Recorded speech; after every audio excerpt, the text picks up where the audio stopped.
Hello and welcome to the CNBC TV 18 special. I'm Shereen, Bhan, and we are in conversation with the Civil Aviation Minister, Mr. Raju. Thanks very much for joining us here on CNBC TV 18. Let me start, sir, by asking you about what I would say is the elephant in the room. We've got the Maharaja right behind you. There are reports that seem to suggest that the NITI Aayog has presented its revival roadmap to the government, including your ministry.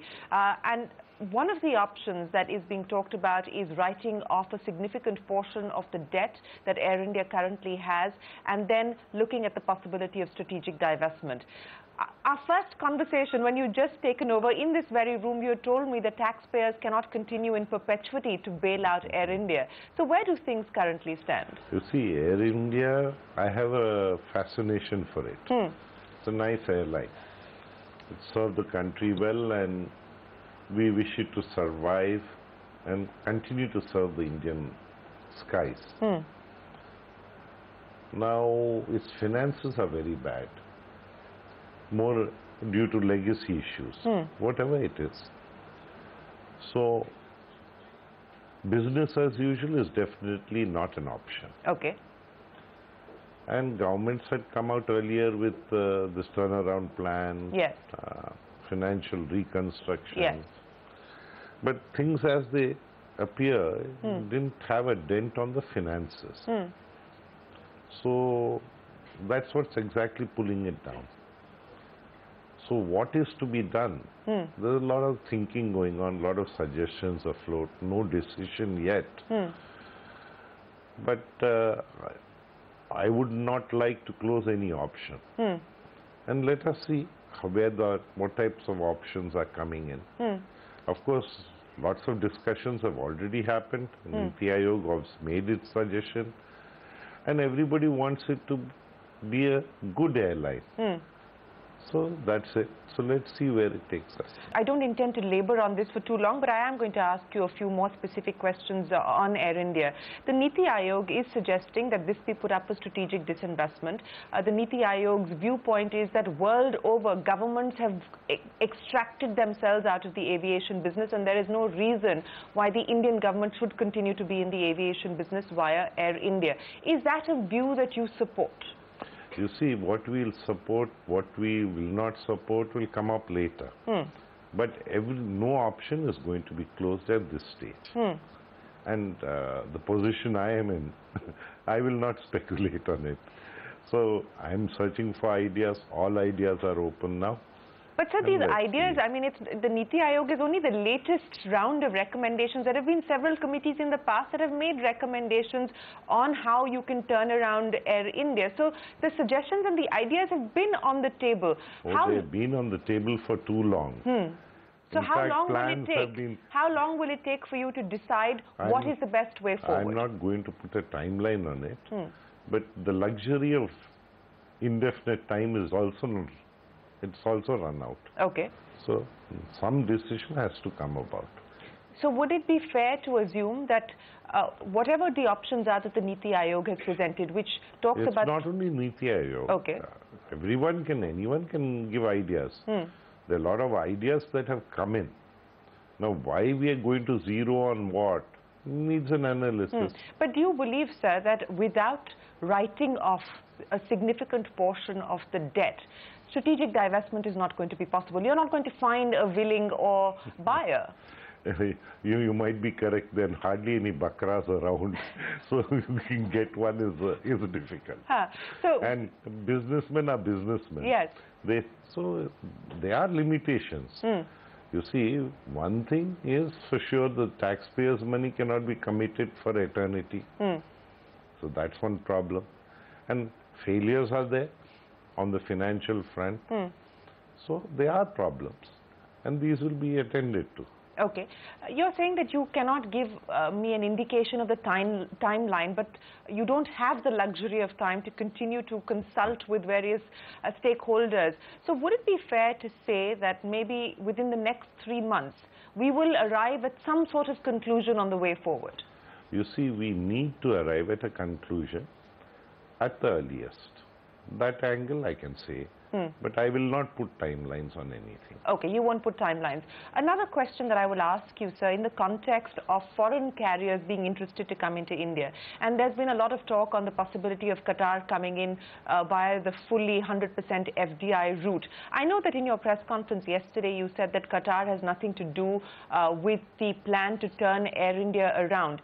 But for instance, if there was a possibility, if the government decided to write off the debt of Air India and Qatar were to express interest, or anybody else, I'm using Qatar as an example, or any other foreign carrier were to express interest in wanting to pick up a stake in Air India, would that be an option you would consider? I'm open to all ideas I mentioned. I'm not doing any speculation as of now.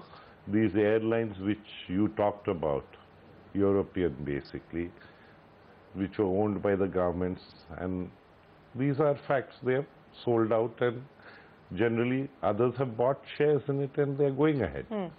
So all options are there. No option is ruled out. No option as of date is preferred. Let us see what comes out of it. So in the interim, and this will be my final question on Air India before I move on, in the interim, what do you do with Air India? You know, your colleague says that we're putting together a 5-pronged winning strategy to turn Air India around, and you excellent. If he does it, fine. you're not. You don't sound like you're convinced by what he's putting together. You see, we have to work. More than one brain has to apply itself properly on this, and we are open to suggestions. So, what is the current situation as far as the financial health of Air India is concerned?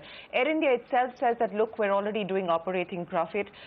They claim that they've made profits of 105 crore rupees in 2015-16. The CAG suggests otherwise. It says there's a loss of 321 crores and an understated loss of over 6,000 crores in the 3-year period between 2012 and now. So what do we make of the financial health of Air India as of today? You see, to my understanding, it did not have an operating loss.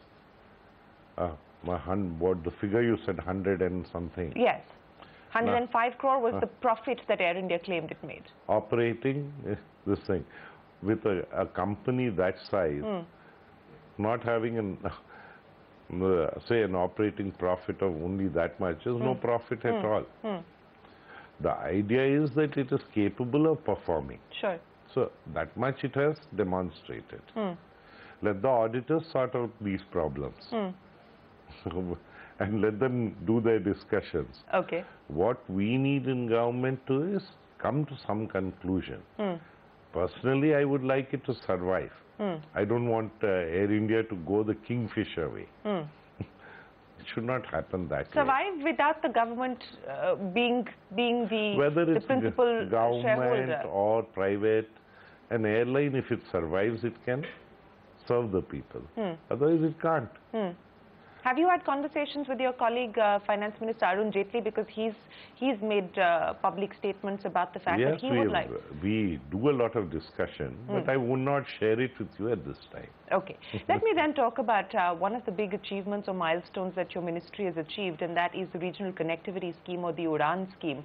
I understand that there are now other listed entities like Indigo Airlines who are also interested. So far, it's only been SpiceJet from the listed space that's been interested in the RCS. What more can we expect now?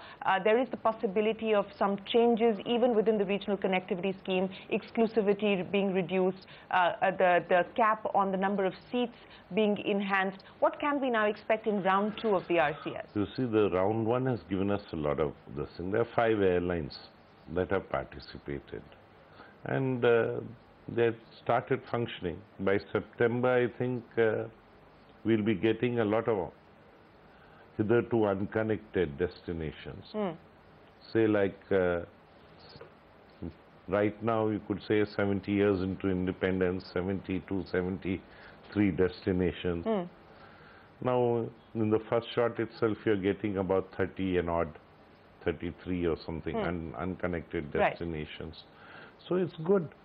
The reach is increasing, and that's how it should be. Okay. Now, to develop a route takes a bit of time. That's why this viability gap funding is limited. So the airline is expected to develop the route, and to protect it, that exclusivity was brought in. Now, there's also another thinking that if a place has the potential, then exclusivity might pull the economic activity down also. Okay. So that thinking is also there. But as we go on, we learn from our experiences and go ahead. Okay. One of the other triggers that, of course, the country is waiting for is the goods and services tax. And the aviation sector, in that sense, will not really benefit from the GST rollout because ATF is outside the ambit of the GST. The Revenue Secretary, in his conversation with me, said that for airlines, it's largely going to be neutral. What is your own assessment, given the fact that ATF is out of the GST? You see, you have a very high rate of tax in certain places. Somehow, historically, the thinking was this is the rich man's prerogative, so tax heavily. But that no longer holds. It's obvious that now it has an impact, aviation has an impact on other economic activities, and it contributes to the economy. Obviously, it gains. But it contributes. So that thinking is there. So will airlines be worse off or neutral post the GST? You see, now I think post the GST with petroleum products out of it, that could not, and if state governments decide that their roles ought to be to promote aviation and bring down the VAT on ATF, it will balance out things. Otherwise, there's a problem. Now, probably within the country, cargo also is minuscule. There was a mindset that though India has good markets, somehow cargo in aviation is for export out of the country and import into the country. So we see that aviation can also contribute in the strategy of increasing rural incomes. But and probably GST might have a role there. Okay. Because India is becoming one market. So it could help there. So let's see how it comes. Okay. One of the other possibilities that's being talked about is whether we are going to see any further changes to the FDI norms related to the aviation sector. 100% FDI is allowed, but foreign carriers cannot go beyond 49%. Is there any consideration at this point in time to tweak the FDI norms? You see, FDI was earlier 49% automatic. Yes. Recently, our Commerce Department has come out with this 100% FDI. And how to take it forward is still to be worked out. Okay. So that is getting worked out. Since we're talking about FDI, and this is public information that Qatar has looked at the possibility of entering India, have they reached out to you formally or informally about whether they now intend to go through with their plans, or have they decided to hold back for now? What is your own sense? You see, I myself read it in the newspaper and heard it from reporters and things like that. Qatar has not approached the ministry here saying they are interested and they would like to have something. So there's, in that sense, there is no concrete proposal. So let's see how it develops.